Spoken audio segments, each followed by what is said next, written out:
السلام علیکم ناظرین، آج کے ہمارے پروگرام میں ہمارے مہمان ہیں عالمگیر خان، جو کہ ایم این اے ہیں پی ٹی آئی کے اور فکسڈ کے بانی ہیں۔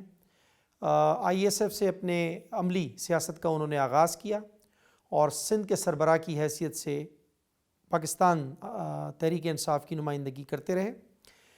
کراچی کے مسائل کا ان کو بہت ہی بخوبی ادراک ہے اور انہوں نے ان مسائل کو حل کرنے کے لیے فکسڈ کی بنیاد 2016 میں رکھی اور انتہائی ایک انوکھا طریقہ انہوں نے احتجاج کا اپنایا، جو کہ عوام میں بہت ہی مقبول ہوا اور لوگوں نے اس کی بڑی پذیرائی کی۔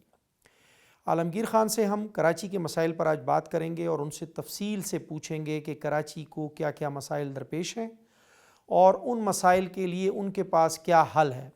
ان تمام مسائل میں جو کہ کراچی کو درپیش ہیں، اس میں جو بڑے بڑے مسائل ہیں، جس میں پانی کا مسئلہ ہے، سیوریج کا ہے، سالڈ جو ویسٹ ہوتی ہے اس کا مسئلہ ہے، کے الیکٹرک کا مسئلہ ہے، جو مردم شماری 2017 میں کی گئی ہے اس کے حوالے سے ان سے رائے لیں گے کہ وہ کس قدر مطمئن ہیں کہ کراچی کی جو آبادی ہے، جس کے لیے ایم کیو ایم نے کافی شور مچایا ہے، وہ ٹھیک ہے یا اس کے اوپر ان کی کیا رائے ہے۔ اس کے علاوہ K4 کا جو منصوبہ ہے، جو کہ 2014 میں شروع کیا گیا تھا اور 2018 میں جس کو کمپلیٹ ہونا تھا لیکن اب تک کیوں نہ بن سکا، اس کی کیا وجوہات ہیں، کون سی طاقتیں، کون سے ایسے عوامل ہیں جو اس کو روکے ہوئے ہیں اور یہ منصوبہ ابھی تک پایہ تکمیل تک نہیں پہنچ سکا۔ اس کے علاوہ کراچی کی وہ آبادی جو کہ ماس ٹرانزٹ کا کوئی انتظام نہ ہونے کی وجہ سے روزمرہ ٹریفک کے مسائل سے دوچار ہے، اس پر بھی ان کی رائے لیں گے کہ آج تک کراچی کے لیے ماس ٹرانزٹ کا کوئی بھی منصوبہ کیوں نہ بن سکا۔ وفاق سے ملنے والے فنڈ کو کراچی کے ایم این ایز جو کہ پی ٹی آئی سے تعلق رکھتے ہیں وہ کس طریقے سے استعمال کر رہے ہیں اور اس کی شفافیت کے لیے انہوں نے کوئی میکانزم وضع کیا ہے یا نہیں کیا ہے، یہ بھی ہم ان سے پوچھیں گے۔ کراچی کی امن کی صورتحال پر بھی ان کی رائے لیں گے کہ وہ اسٹریٹ کرائم اور دوسرے جرائم کے حوالے سے کس قدر مطمئن ہیں اور سندھ کی گورنمنٹ نے اس کے لیے کیا کیا اقدامات کیے ہیں۔ ان سے یہ بھی پتہ کریں گے کہ واٹر بورڈ کی ریکوری کتنی ہے اور وہ بہتر طریقے سے کام کر سکتا ہے ان فنڈز کے ساتھ یا نہیں کر سکتا، یا اسے فنڈز کی ضرورت ہے، اس پر بھی ان کی رائے لیں گے۔ تبدیلی کے نعرے پر انہیں ووٹ دیا تھا، کیا عوام ان سے اب بھی خوش ہے یا وہ ان سے مطمئن نہیں ہے۔ اس کے علاوہ وہ ایکسپورٹرز جو کراچی میں انڈسٹریز لگا کے بیٹھے ہوئے ہیں اور ایکسپورٹ میں ان کو جو درپیش مسائل ہیں، اس کے لیے پی ٹی آئی کی گورنمنٹ کیا سنجیدہ اقدامات کر رہی ہے اور ان کی سنوائی ہوتی ہے یا نہیں ہوتی ہے، اس پر بھی بات کریں گے۔ عالمگیر صاحب، اپنے پروگرام میں آپ کو خوش آمدید کہتے ہیں، بہت شکریہ آپ کا، آپ تشریف لائے۔ 2009 سے غالباً آپ نے اپنی سیاست کا آغاز کیا، اسٹوڈنٹ سیاست سے آپ نے آغاز کیا اس کا، اور آپ کراچی کے مسائل کا ادراک بہت اچھا رکھتے ہیں۔ یہ سب کا کہنا ہے، صرف ہمارا ہی نہیں بلکہ سبھی کا یہ کہنا ہے، کیونکہ آپ کی پیدائش، آپ کا اٹھنا بیٹھنا، آپ کی ساری اسٹوڈنٹ لائف اور آپ کی اب تک کی جو زندگی ہے، اس میں آپ نے کراچی کے مسائل کو بہت قریب سے دیکھا ہے۔ ہم نے بھی آج آپ کو دعوت اسی سلسلے میں دی ہے کہ کراچی کے مسائل پر آپ کی رائے لی جائے۔ سب سے پہلے تو ہم یہ چاہیں گے کہ آپ نمبر وائز ہمیں کراچی کے مسائل سے آگاہ کریں کہ کراچی کے بڑے مسائل کیا ہیں، اور اس کے بعد اس کی اگر آپ کے پاس کوئی سلوشن ہے، آپ سمجھتے ہیں کہ یہ سالو ہو سکتا ہے یہ مسئلہ کراچی کا، اور لیکن ہرڈلز یہ ہیں جو بھی ہیں آپ کی نظر میں، سب سے پہلے ہم آپ سے یہ پوچھیں گے کہ عارف علوی صاحب ہمارے پریزیڈنٹ ہیں اور اپنی الیکشن کیمپین میں انہوں نے ایک ویڈیو جاری کی تھی جس میں انہوں نے سیوریج، پانی اور ویسٹ کے لیے ایک بہت ہی اچھا سلوشن دیا تھا۔ ہم بھی بڑے پر امید تھے کہ یہ جو سلوشن یہ دے رہے ہیں وہ لاجیکلی سمجھ میں آتا تھا، لیکن آج آپ کی گورنمنٹ کو بھی آئے ہوئے تقریباً 3.25 سال ہو گئے ہیں۔ کراچی میں وہ مسائل جو ہیں اپنی جگہ پر موجود ہیں، تو میرا خیال ہے کہ شروعات ہم اسی سے کر لیتے ہیں کہ پانی کے جو ایشوز ہیں اور ویسٹ کے جو ایشوز ہیں اور آپ کے سیوریج کا جو نظام ہے آپ کا، اس میں کیا مسائل ہیں، اور دوسرا یہ کہ K4 منصوبہ جو کہ بہت پرانا منصوبہ ہے وہ اب تک کیوں نہ حل ہو سکا اور رکاوٹیں کون ہیں اس کے۔ دیکھیں شیر عالم بھائی، پہلے تو میں شکریہ ادا کرتا ہوں، آپ نے مجھے اس پلیٹ فارم کا حصہ بنایا، یہ عزت بخشی اور میری آواز بن رہے ہیں۔ جہاں تک پانی کا ایشو ہے، یا جو آپ نے کہا کہ عارف علوی نے اپنے الیکشن کیمپین میں کچھ وعدے کیے تھے، دیکھیں ایک تو چیز یہ، جب آپ الیکشن کیمپین میں جا رہے ہوتے ہیں تب آپ یہ نہیں کہتے کہ میں جب میں اگر میں صوبے کا وزیر اعلیٰ بنا تو میں یہ کروں گا، اگر میں نہیں بنا تو میں یہ کروں گا. آپ کلیم کرتے ہیں کہ ہر ٹیئر پہ ہماری گورنمنٹ آئے گی، لیکن بدقسمتی سے الیکشن کے ریزلٹس میں ہم سندھ میں نہیں آ سکے. سندھ میں نہ ہمارا وزیر اعلیٰ آ سکا، نہ گورنمنٹ بن سکی. 18ویں ترمیم کے بعد چاہے وہ پانی کا معاملہ ہو، چاہے سیوریج کا ہو، چاہے وہ کچرے کا ہو، یہ سب صوبے کا اختیار ہے. اور جب ہم انٹروین کرتے ہیں، آپ کو یاد ہوگا علی زیدی نے کچھ ٹائم پہلے، سال 1.5 سال پہلے، انہوں نے صفائی کا بیڑا اٹھایا کہ میں صفائی. آپ نے دیکھا کہ کیا ری ایکشن آیا وہاں سے. بجائے اس کے کہ کوئی کوپریشن ہوتی، بجائے اس کے کہ مل بیٹھ کے کوئی حل نکالتے، وہاں سے ریزسٹنس ملی، وہاں سے کھینچا دانی ہوئی اور وہ رکاوٹیں کھڑی کی گئیں. بلکہ ان کے منسٹر سعید غنی، وہ جو بھی ادھر یہ صفائی کرتے، دوسرے دن اس کی جا کے ویڈیو فوٹیج بنا کے اس کے نیگیٹو پروپیگنڈا کرتے اس پہ. تو الیکشن کیمپین کے جو وعدے تھے وہ اس نیت سے ہوتے ہیں کہ جب ہم صوبے میں آئیں گے تو ہم یہ کام کر سکیں گے، آپ کے یہ مسائل حل کر سکیں گے. ابھی جیسے بلدیات کا الیکشن ہے تو ہم جو بھی اگر الیکشن کیمپین میں جائیں گے تو بلدیات کے حوالے سے ادھر ہم اپنے مینیفیسٹو دیں گے. تو ایک تو یہ چیز. دوسری چیز یہ، جہاں تک پانی کا تعلق ہے، ہاں ضرور ابھی K4 کا منصوبہ وہ وفاق کے پاس اب آیا ہے. جو کراچی ٹرانسفارمیشن پلان ہے اس میں جو 1100 ارب روپے کا ابھی اعلان ہوا، تو اس میں 3 ایسے پروجیکٹس ہیں جو وفاق کے ذمہ آئے. ایک K4 کا منصوبہ، دوسرا KCR، اور تیسرا جو نالے کی صفائی ہے وہ NDMA کے ذمہ کی گئی. تو اس میں آپ یوں سمجھیں کہ 1100 میں سے کوئی 20-30% کا جو شیئر ہے وہ وفاق کے پاس آیا. ابھی لاسٹ ہماری میٹنگ ہوئی تھی پارلیمانی، اس میں اسد عمر نے یہ بریف کیا کہ کوئی مہینہ پہلے K4 کا رائٹ آف وے آیا ہے وفاق کے پاس. جو اس کے جو ٹیکنیکل چیزیں ہوتی، جو ڈاکومنٹیشن ہوتی، اس کے ذریعے انہوں نے یہ اختیار وفاق کو ابھی دیا ہے. K4 سے ایڈیشنل کراچی کو 150 سے 200 MDG پانی ملے گا. ابھی کراچی کی کوئی more than 1100 million gallon per day کی ضرورت ہے، جبکہ 450 سے 500 million gallon per day supply ہو رہا ہے. کوئی 50% سے زیادہ علاقے جات محروم ہے پانی سے. اور یہ سب یا تو ٹینکر مافیا کی نظر ہو جاتے یا وہ بورنگ کر کے اپنا خود بندوبست کرتے. اور ٹینکر مافیا 6 لیگل ہائیڈرنٹس ہیں جو لیگل ہے، جو واٹر بورڈ کے انڈر ہیں.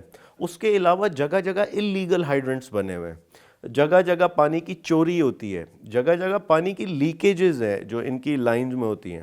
اب پانی سڑکوں پہ کھڑا رہتا، اس پر کوئی بندوبست نہیں ہے ان کا، اس پر کوئی واٹر بورڈ نے کام نہیں کیا. تو اصل چیز ہے کہ پہلے تو پیچھے جو سپلائی ہے یا کیپیسٹی ہے وہ بڑھائی جائے، جس پر یہ K4 کا کام. دوسرا ہے ڈسٹریبیوشن نیٹ ورک کو ٹھیک کیا جائے. ڈسٹریبیوشن میں بہت زیادہ فلاز ہیں، فقدان ہیں، اور وہ again Karachi water and sewerage board نے کرنے ہیں. K4 کا جہاں تک تعلق ہے، تو اب چونکہ رائٹ آف وے، میں اس کے تھوڑا سا بیک گراؤنڈ دے دوں.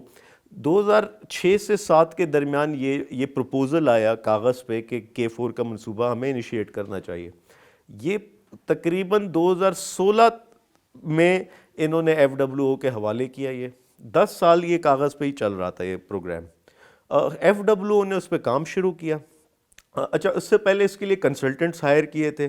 انہوں نے پورا اس کا میپ ڈیزائن وغیرہ بنایا تھا کہ کہاں سے یہ جو ہے وہ زمین کے اندر ہوگا، کہاں کانڈیوٹ ہوگا، کہاں یہ اس میں کچھ جگہ جو ہے وہ چڑھائی بھی ہے، وہ سارا انہوں نے ڈیزائن کیا. جب اس پہ کام ہوا ہے ابھی کوئی 20 سے 30% کام اس پہ ہو چکا ہے. اب ایک کنسلٹنٹ فرم دوسری آئی ہے، انہوں نے چیلنج کر دیا اس کے بیسک ڈیزائن کو.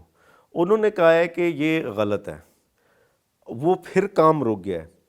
اس کھینچا دانی کے درمیان جب یہ معاملہ رکا ہوا تھا، تو اب وفاق اس میں کودا، اور اب وہ چیز پھر وفاق نے اپنے ذمہ لی، اور اب نئے کنسلٹنٹ اس کے لیے ہائر کیے جا رہے ہیں. امید ہے جو مجھے نجیب ہارون صاحب نے، جو اس کمیٹی کو کوارڈینیٹ کر رہے ہیں، اس کے اسپوکس پرسن ہیں، انہوں نے بتایا کہ اس سال کے اینڈ تک کام ایگزیکیوشن کی طرف جائے گا، کام شروع ہوگا اس پہ.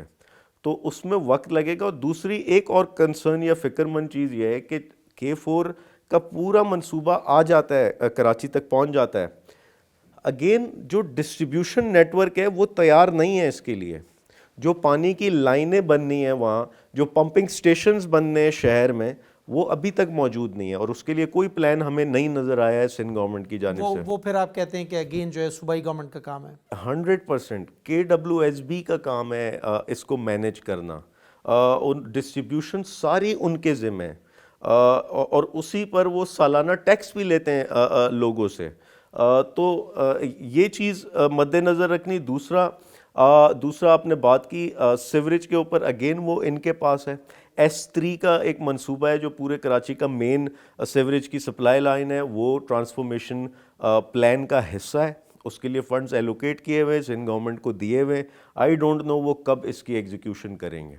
تیسرا آپ نے سالڈ ویسٹ مینجمنٹ کا ذکر کیا. یہ یاد رہے کہ کراچی میں 12,000 ٹن کچرا ڈیلی پروڈیوس ہوتا ہے. ابھی انہوں نے یہ جب ہم نے شور مچایا، وزیر اعلیٰ ہاؤس کے باہر کچرا پھینکا، میڈیا نے اس کو تسلسل بنایا، کیمپینز چلی، تب بالآخر انہوں نے یہ کیا کہ چائنیز کمپنیز کے حوالے اس ٹینڈر کیے انٹرنیشنلی، چائنیز کمپنیز آئی اس میں. تو کراچی کے 6 ڈسٹرکٹ سے اب 7 ہو گئے، کیماڑی ایک نیا ڈسٹرکٹ ایڈ ہوا ہے. 6 میں سے 4 ڈسٹرکٹس جو ہیں انہوں نے سالڈ ویسٹ مینجمنٹ بورڈ کے حوالے کیے، اور انہوں نے جو ہے وہ چائنیز کمپنی کو دے دیے. $26 سے $28 ایچ ٹن وہ چارج کرتے ہیں سندھ گورنمنٹ کو، اور یہ وہ لینڈ فل تک لے کے جاتے ہیں. 2 لینڈ فل ہیں، ایک جام چھاکروں میں، ایک اور ہے کئی ڈسٹرکٹ ویسٹ میں. تو اب یہ ہوتا ہے کہ انہوں نے جو کمرشل لینز ہیں، جو مین روڈز ہیں، مین سڑکیں، وہاں پہ بنز رکھے ہوئے ہیں، اور یہ پہلے ادھر ڈمپنگ پوائنٹ سے لے کے جاتے ہیں GTS گاربیج ٹرانسفر اسٹیشن، اور وہاں سے یہ جاتا ہے لینڈ فل تک. بہت زیادہ اس میں ریفارمز کی ضرورت ہے. یہ ہماری ابھی کوئی مہینہ پہلے DG سالڈ ویسٹ سے ملاقات ہوئی تھی. وہ نئے آئے ہیں، بڑے کمپیٹنٹ شخص ہیں. انہوں نے خود سر پکڑ کے بیٹھے ہوئے ہیں کہ یہ ابھی تک جو چل رہا تھا کیسے چل رہا تھا. یہ سارا میکینزم الٹا سیدھا ہے، کیونکہ اس اوپر تو چائنیز کمپنی ہے جو مینجمنٹ ہے، نیچے سارا عملہ لوکل ہے، اور اس میں بھی سیاسی بھرتیاں ہوئی ہوئی ہیں، اور کمپیٹنٹ لوگ نہیں تھے. ابھی یہ نیا DG آیا، مجھے بڑی امید ہے اس سے کہ یہ کچھ بہتری لائے گا، کیونکہ پچھلا عملہ سارا اس نے فارغ کر دیا ہے. اور میں اپنے حلقے کا بتاؤں، مجھے اس DG کی جانب سے کچھ چینج نظر آیا، پرفارم کیا اس نے. ابھی ایک ریسنٹلی یہ موبائل اپلیکیشن لائیں، آپ تصویر کھینچیں کسی بھی کچرے کی، تو وہ ودن یہ لوگ کلیم کرتے کہ 8 گھنٹوں کے اندر جو ہے ریڈریسل ہوتا ہے اس کا. وہ آپ سے یہ ادارہ رابطہ کرتا ہے، اور اگلے دن اس کی صفائی ہو جاتی ہے. اور ہم نے خود یہ چیک کیا 2-3 جگہ پہ. تو لیکن میں پھر، اور 2 ڈسٹرکٹس جو ہیں وہ آج بھی DMCs کے حوالے، ڈسٹرکٹ میونسپل کارپوریشن کے حوالے. برا حال ہے وہاں پہ سڑک. یہ ڈسٹرکٹ ویسٹ اور ڈسٹرکٹ کورنگی میں چائنیز کمپنی، میں کہوں گا، میں ریٹ کروں گا کہ وہ کچھ بہتر کام کر رہی ہے، کوئی 100% سیٹسفیکٹری وہ بھی نہیں ہے، لیکن DMC کا تو جنازہ نکلا ہوا ہے. وہاں پہ آج بھی سڑکوں پر کچرا ہے، آج بھی نالے بھرے ہوئے ہیں، اور کوئی پرسان حال نہیں ہے. اور انہوں نے جان کے، چونکہ ان 2 جگہ پہ DMCs میں MQM بیٹھی ہوئی تھی، انہوں نے اپنی ریٹ، ان کی چیلنج ہو رہی تھی یا سیاسی کھینچا تانی تھی، انہوں نے یہ ذمہ داری نہیں دی سالڈ ویسٹ کو، باقی ڈسٹرکٹس نے دے دی. باقی ڈسٹرکٹس میں کمپیریٹیولی بہتر حالات ہیں، اور یہاں برا حال ہے. اچھا عالمگیر صاحب، ویسے اس پہ آنے سے پہلے کہ کراچی کے اندر جو صفائی کا نظام ہے یا مینجمنٹ کا جو نظام ہے وہ مختلف چیزوں میں بٹا ہوا ہے. جیسے آپ نے DMC کا ذکر کیا، KMC ہے، DMC ہے، اور پھر بورڈز ہیں، وہاں پر کنٹونمنٹ بورڈز ہیں. یہ تمام جو بورڈز ہیں یا جو ادارے ہیں یہ الگ الگ حیثیت میں کام کر رہے ہوتے ہیں. یہ اس کے لیے بھی کوئی میکینزم آپ لوگوں کی کوئی بات ہوئی ہے کہ ایک ہی ادارے کے تحت کیا جائے ان کو، تمام چیزوں کو، تاکہ یہ جو کانفلکٹ پیدا ہوتا ہے، یہ جو ایک دوسرے کے آسرے پر یہ لوگ رہ جاتے ہیں اور ایک دوسرے کے بلیم گیم شروع ہو جاتی ہے کہ یہ ان کا کام تھا، یہ ان کا کام تھا، ایک تو یہ چیز ختم ہو جائے. دوسری چیز یہ ہے کہ آپ نے ویسٹ مینجمنٹ کے حوالے سے جو بات کی ہے، عارف الوی صاحب نے بھی اپنی ویڈیو میں یہ کہا تھا کہ ویسٹ کو ہم کنورٹ کریں گے انرجی کے اندر، اور پوری دنیا میں ایسا ہوتا ہے.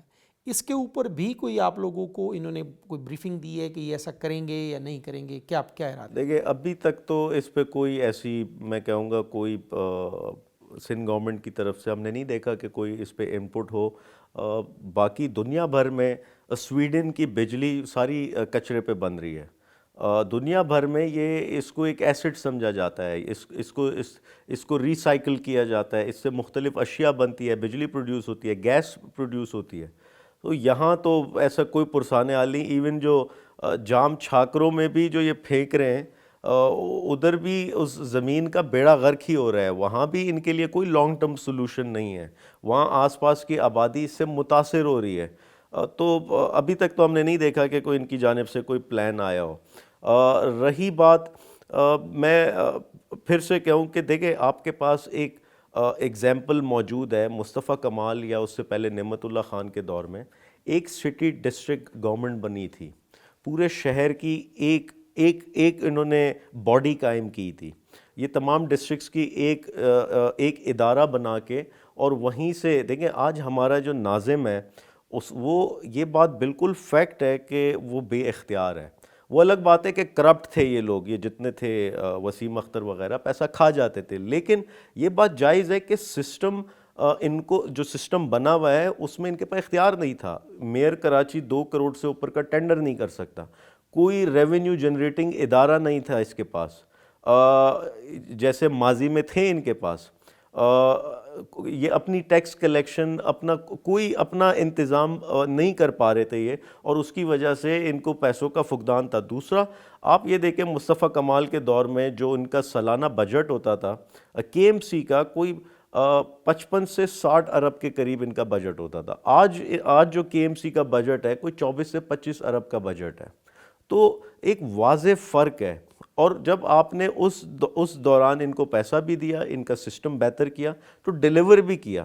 آج یہ سسٹم آپ چھوڑ دیں وسیم اختر کو, میں کہتا ہوں پی ٹی آئی کا بھی میئر آ جائے بہت مشکل ہے کہ وہ ڈیلیور کر سکے. سسٹم نے جکڑا ہوا ہے اس کو. کوئی میئر آپ لنڈن کا میئر لے آئے ادھر نہیں کام کر سکتا. تو اس لیے, اور جو بھی 2 کروڑ سے اوپر کا اس نے اسکیم کرنی, پروجیکٹ کرنا, چیف منسٹر کا اپروول چاہیے, وزیر بلدیات کا اپروول چاہیے. تو اور یہ صفائی پہلے میئر کے انڈر ہوتی تھی, کے ایم سی کا کام ہوتا تھا, یہ یو سی کے نمائندے اس کو مینیج کر رہے ہوتے تھے. واٹر اینڈ سیوریج اس کے انڈر ہوتا تھا, کے ڈی اے اس کے انڈر ہوتا تھا. اور تو یہ ساری چیزیں جو ریونیو جنریٹ کرتی آج نہیں ہے اس کے پاس, اور لوگ سفر کر رہے ہیں اس میں. آج سب سے اہم چیز یہ دیکھیں, جب آپ کوئی الیکٹڈ نمائندہ ہوتا ہے آپ کا, کوئی یو سی لیول پہ, کاؤنسلر وارڈ لیول پہ, آپ اس سے شکایت کر سکتے ہیں, آپ اس کو پکڑ سکتے ہیں. آج ڈی سی کو کس نے دیکھا ہے؟ ڈی سی کو کون جانتا ہے؟ آپ نے ایڈمنسٹریٹر بنائے ہوئے ڈی سیز یا جو میونسپل کمشنر ہیں ان کے دفاتر تک لوگوں کو نہیں پتہ. تو یہ ضروری ہے کہ بلدیاتی نظام کو بہتر کیا جائے, اور ہوپ فلی کہ ابھی وہ ایک لوکل باڈی ایکٹ بنا رہے ہیں سندھ گورنمنٹ میں, اور وہ کلیم کر رہے ہیں کہ سپٹمبر تک وہ الیکشن کرائیں گے سندھ میں. ہم امید کرتے ہیں اس سے پہلے اس نظام میں بہتری ہے, ورنہ یہ ایسے ہی چلتا رہے گا جیسے چل رہا ہے. عالمگیر صاحب, کراچی میں جو ایک اور بڑا مسئلہ ہے ماس ٹرانزٹ کا, کراچی کی ٹریفک کا حال بہت ہی برا ہے. لوگ گھنٹوں گھنٹوں پھنسے رہتے ہیں اس کے اندر. ہر جگہ ماس ٹرانزٹ کے اوپر کام ہوا ہے, لاہور میں ہوا ہے, پنڈی میں ہوا ہے, پشاور میں ہوا ہے, آپ کی گورنمنٹ نے کیا ہے. ابھی کراچی کے اندر بہت سارے منصوبے بنانے کی باتیں تو ہوئی ہیں, لیکن آج تک کوئی بھی ماس ٹرانزٹ کا جامع کوئی پروگرام نہیں بن سکا. اس کی کیا وجوہات ہیں؟ اس میں شیر عالم بھائی, ابھی جو گرین لائن کا منصوبہ ہے اس کا انفراسٹرکچر سارا کمپلیٹ ہو چکا ہے. یہ کوئی سرجانی سے شروع ہوتا ہے ٹاور تک یہ سارا ہے, اور یہ پچھلی گورنمنٹ میں شروع ہوا تھا. اور اس ٹائم ان کا انڈرسٹینڈنگ یہ تھی کہ جو انفراسٹرکچر کا کام ہے وہ سارا وفاق کرے گا. جو آپریشنل چیزیں جیسے جو بسز ہیں یا ٹرمینلز بنانے ہیں وہ صوبے نے کرنا ہے. لیکن جب ہماری گورنمنٹ آئی تو صوبے نے اپنی جو ذمہ تھا, جو کام تھے, وہ سب وفاق کو ہینڈ اوور کر دیا. ہم نے ٹیک اوور کیا اس کو. اب وہ انفراسٹرکچر کمپلیٹ ہو چکا ہے. بس جو ہے وہ اس کا آرڈر پلیس ہو چکا ہے. بس میں تھوڑا ٹائم, ایک تو کووڈ کی وجہ سے ڈیلے آیا, دوسرا یہ بسز ٹیلر میڈ ہوتی ہے, آرڈر میڈ ہوتی ہے. آپ اپنے حساب سے اس کو اپنے ٹریک کے حساب سے بنواتے ہیں, تو اس میں تھوڑا سا ٹائم لگتا ہے. ابھی ریسنٹلی گورنر صاحب نے اس کو، میں نے سنا ان کو کہ وہ کہہ رہے تھے کہ اگست تک جو ہے یہ بسز آ جائیں گی. ہاں، تو گرین لائن ہمارا اگست آنورڈز وہ فنکشنل ہو جائے گا. 2 اور منصوبے، ایک اورنج لائن کا ہے جو صوبے نے شروع کیا. ابھی آئی ڈونٹ نو، مجھے ریزن نہیں پتا، بٹ میں نے اگین گورنر سے سنا کہ وہ بھی صوبہ ان سے کہہ رہا ہے کہ یہ وفاق کے حوالے کیا جائے. یہ بھی آپ لے لیں. وہ نہیں اس کو کر پا رہے. اور تیسری چیز جو اب صوبہ اسٹارٹ کر رہا ہے وہ ہے ریڈ لائن، جو کہ ملیر ہالٹ سے شروع ہونا، قائد کے مزار تک آنا.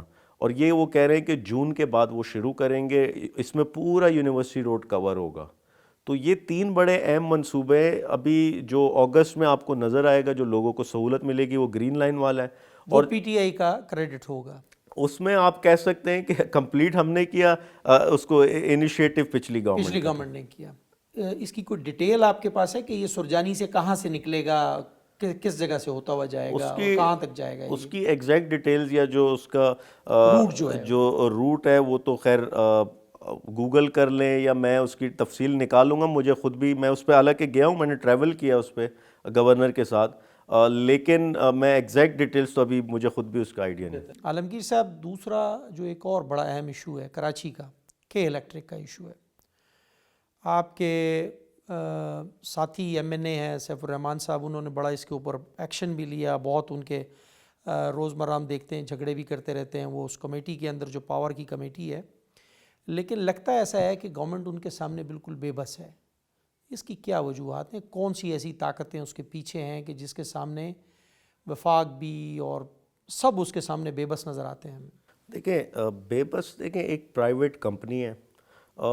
جب ہم نے، میں مثال دیتا ہوں کہ پچھلے سال جب وہ بارشیں ہوئی تھی اس میں ہلاکتیں ہوئیں، اور پبلک نے بھی، میڈیا نے بھی کے الیکٹرک کو الزام ٹھہرایا کہ یہ آپ کا ڈسٹریبیوشن نیٹ ورک میں ایسے سیفٹی ہیزرڈس ہیں جس کی وجہ سے کام کیا جا رہا، کھمبوں سے لوگوں کی جانیں گئیں.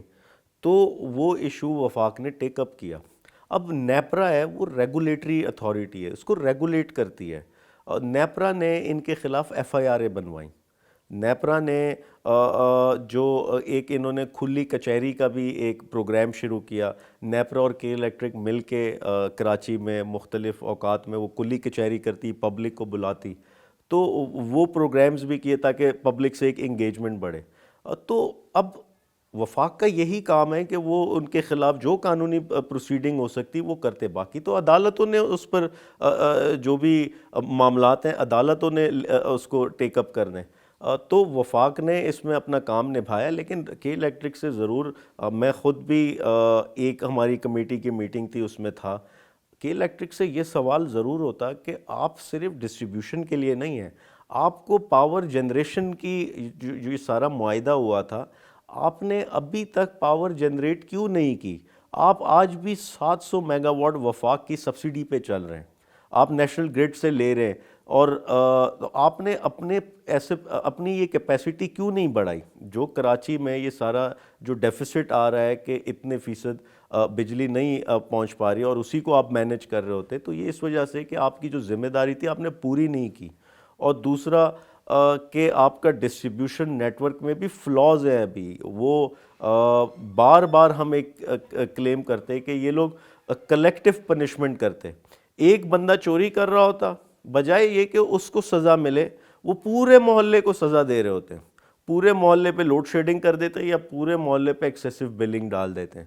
تو اس کا ابھی تک ان کے پاس کوئی پروگرام نہیں ہے جس پر ہم اس سے بار بار کمیٹی میں بھی اور نیشنل اسمبلی میں بھی سوال کیا. لیکن میں پھر سے کہوں، اور ابھی ریسنٹلی یہ کہہ رہے ہیں کہ ہم کوئی کول کا کوئی پروجیکٹ لا رہے ہیں اپنی پاور جنریٹ کرنے کے لیے، کوئی 900 میگا واٹ کا. وہ کیونکہ یہ کہتے ہیں کہ کوئلہ اگر ہم باہر سے لے کر آتے تو وہ ہمیں فرنس آئل سے اور جو گیس ہے، نیچرل گیس ہے، اس سے سستی پڑے گی اور اس سے ٹیرف میں بھی کمی آئے گی. لیکن وہ ابھی تک کاغذوں پر ہے، اس پہ ابھی تک ہمیں. اور تیسری اہم چیز یہ کہ ان کے کچھ پاور پلانٹس ہیں کراچی میں جو گیس پہ چلتے ہیں. ہم ان سے بار بار یہ پوچھتے کہ بھائی آپ کہتے ہیں کہ فرنس آئل ہمیں مہنگا پڑتا ہے، تو جو گیس پہ چل رہے وہ تو سستا کرو. اور پچھلی جو لوڈ شیڈنگ ہوئی تھی اس میں حقیقتاً کے الیکٹرک کا کم قصور تھا، ہماری سوئی گیس کا زیادہ تھا. انہوں نے گیس کی فراہمی میں ان کو پرابلم ہوئی، کچھ بلز تھے وہ ادا نہیں کیے تھے، اس وجہ سے یہ سارا جو بجلی کا نیٹ ورک تھا وہ ڈسٹرب ہوا. لیکن ہم امید بقول ان کے کہ 2023 تک یہ معاملات جو ہے وہ سارٹ آؤٹ ہوں گے، جو یہ بجلی کے جو ڈیفیسٹ ہے، جو شارٹ فال ہے وہ پورا ہوگا. Karachi water and sewerage board کا ایک بہت ہی اہم رول ہے کراچی کے اندر، اور کراچی میں جتنے بھی یہ جو مسائل سیوریج کے اور اس کے جو پیدا ہوتے ہیں سالڈ ویسٹ کے، وہ ظاہر ہے کہ اسی بورڈ کی ذمہ داری ہے. یہ بورڈ جو ریکوریز کرتا ہے لوگوں سے، چونکہ یہ ٹیکس بھی لیتا ہے، تو وہ کتنا ٹیکس لیتا ہے؟ آیا وہ پیسے جو ان کے پاس آتے ہیں ریکوری کی صورت میں، یہ اس کو استعمال کرتے ہیں یا یہ خرد برد ہو جاتے ہیں ان کے پاس؟ ایک چیز جو کے الیکٹرک کے حوالے سے میں مس کر گیا، وہ یہ کہ دیکھیں پرابلم یہ آتی کہ شہر میں ایک ہی کمپنی ہے جو بجلی پروڈیوس کرتی، ڈسٹریبیوٹ کرتی. آئیڈیل سچویشن یہ ہوتی کہ شہر میں 2-3 کمپنیز ہوتی، کسی ایک کی مونوپلی نہیں ہوتی، 2-3 ایسے کمپنیز ہوتی، ان میں کمپٹیشن ہوتا اور اسی سے بجلی سستی بھی ہوتی اور ان کی کوالٹی اور جو ان کی سروس ہے وہ بہتر ہوتی. میں مثال دوں کہ کسی زمانے میں موبائل سیلولر جو کمپنیز تھی وہ نئی تھی اور بجلی کے بل وہ بھی مہنگے ہوتے تھے، فون لوگوں کے پاس نہیں ہوتے تھے. لیکن جب اس میں پرائیویٹ سیکٹر کو انوالو کیا گیا، کمپٹیشن کریٹ کیا گیا، آپ دیکھیں آج موبائل کے یہ جو سیلولر نیٹ ورک ہے دنیا میں سب سے کم ہے پاکستان میں، کیونکہ اوپن کمپٹیشن رکھا. تو یہاں بھی ضرورت اس چیز کی ہے کراچی میں کہ 2-3 اور کمپنیز کے حوالے کچھ ایریاز کیے جائیں اور اس میں تاکہ کمپٹیشن کریٹ ہو، تاکہ ان کی سروس میں بھی بہتری آئے اور کچھ بلنگ میں بھی آپس میں کمپٹیشن میں یہ ریٹس کم کر سکیں. رہی بات واٹر اینڈ سیوریج بورڈ کی، دیکھیں ان کا مجھے ایگزیکٹ فگرز تو نہیں پتہ کہ ان کا کتنا ریونیو جنریٹ ہوتا، لیکن یہ اٹ سیلف ایک انڈیپینڈنٹ بورڈ ہے جس کا ایک ایم ڈی ہوتا جو سارا اس کو مینیج کرتا، وزیر بلدیات اس بورڈ کا چیئرمین ہوتا، اور یہ سالانہ ٹیکسز کی مد میں ان کو بے پناہ ریونیو ملتا اور پھر ساتھ ہی سندھ گورنمنٹ سے گرانٹس بھی ملتی. لیکن وہ کہاں لگتا، کیسے لگتا، یہ ایک سوالیہ نشان ہے. ہم نے نہیں دیکھا کہ انہوں نے کیونکہ ان کا کام مینٹیننس کا ہے، بیسیکلی جو ان کا نیٹ ورک ہے اس کو مینٹین نہیں کر رہے صحیح طریقے سے. کوئی کانکریٹ پرمنٹ، میں اپنے حلقے میں بتاؤں کہ جب ہم ان کو کوئی ایشو ایڈریس کرتے، یہ کوئی ہمیں اس کا کوئی پراپر حل نہیں دیتے، صرف وہ ایک پیچ ورک والا، چھیپی لگانے والا کام کرتے. اور اسی لیے ہم 3 تلوار پہ ان کے خلاف احتجاج کر رہے تھے، جو سعید غنی نے اپنے غنڈے بھجوا کے ہم پہ حملہ کیا، مجھے اریسٹ کروایا.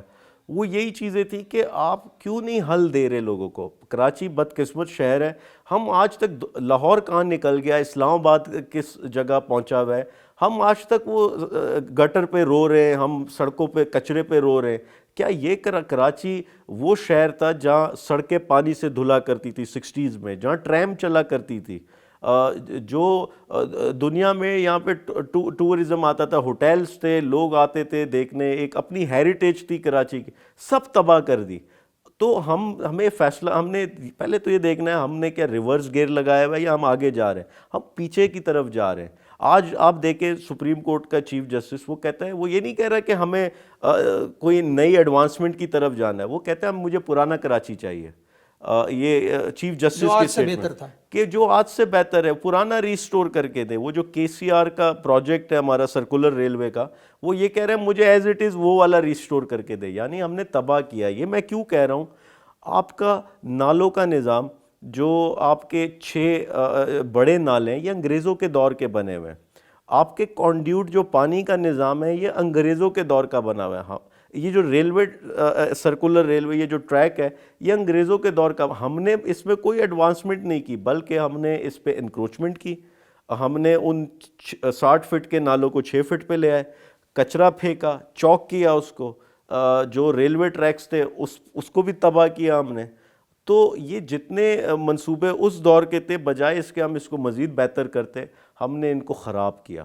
عالمگیر صاحب، آپ کی گورنمنٹ ایکسپورٹ کو بہت انکریج کرتی ہے، امپورٹ کے اوپر انہوں نے ایک غیر اعلانیہ، جو ہماری نالج ہے اس کے مطابق ایک غیر اعلانیہ قدغن لگایا ہوا ہے کہ ڈسکریج کر رہے ہیں آپ لوگ کے امپورٹ کے بجائے ہم ایکسپورٹ کو انکریج کریں. لیکن دوسری طرف ہم دیکھتے ہیں جو ایکسپورٹرز ہیں جن کی میجورٹی کراچی میں بیٹھی ہوئی ہے اور لاکھوں کی تعداد میں وہاں پر فیکٹریز ہیں جو کہ بہت ساری چیزیں بناتی ہیں اور باہر بیچتی ہیں، ان کے جو پرابلمز ہیں، جینون پرابلمز ہیں، ان پرابلمز کو بھی حکومت ایڈریس نہیں کرتی. اب اس کی ایک فیڈریشن والوں سے میری ایک بات ہوئی تو انہوں نے مجھے بتایا کہ ہمیں ایک پرابلم یہ ہوتی ہے کہ جو کنٹینر ہمارے پورٹ پہ جاتے ہیں وہ 6 بجے ان کا جو رجسٹریشن کا عمل ہے یا جو پروسیسنگ کا عمل ہے وہ بند ہو جاتا ہے، جب کہ یہ لائنیں لگ جاتی ہیں. اور ہمارے آرڈرز جو ہیں آج کل جدید دنیا میں یہ ہو رہا ہے کہ لوگ ویئر ہاؤسنگ نہیں کر رہے، لوگ آرڈرز ہی اسی ترتیب سے دیتے ہیں کہ میرا یہ مال جب ختم ہوگا تو میں بجائے اس کو ویئر ہاؤس میں رکھنے کے اور میں ڈائریکٹ جو مال آئے گا میرا وہ ٹائم انہوں نے تقسیم کیا ہوا ہوتا ہے. ان کا یہ کہنا ہے کہ ہمیں اگر اس چیز کے اندر تھوڑی سی ریلیکسیشن مل جائے، 24 گھنٹے اول تو ہو جائے وہ، کیونکہ آپ نے سٹاف بڑھانا ہے، باقی تو پورا انفراسٹرکچر بنا ہوا ہے اس میں. اور اگر اس میں انہوں نے جو منسٹر صاحب ہیں، علی زیدی صاحب ہیں غالباً، ان کو شاید انہوں نے اپلیکیشنز بھی دی ہوئی ہیں، لیکن ابھی تک اس کے اوپر کوئی وہ نہیں ہوئی ہے. مجھے نہیں پتہ، یہ آپ سے ریلیونٹ سوال تو نہیں ہے، آپ کو اس کے بارے میں کچھ علم ہے یا نہیں ہے، لیکن یہ بتانا اس لیے مقصود ہے کہ وہ مسائل ہیں جس پہ آپ کی گورنمنٹ کو دیکھنا چاہیے اور ان لوگوں کا بھی خیال کرنا چاہیے جو ریونیو جنریٹ کر کے دے رہے ہیں.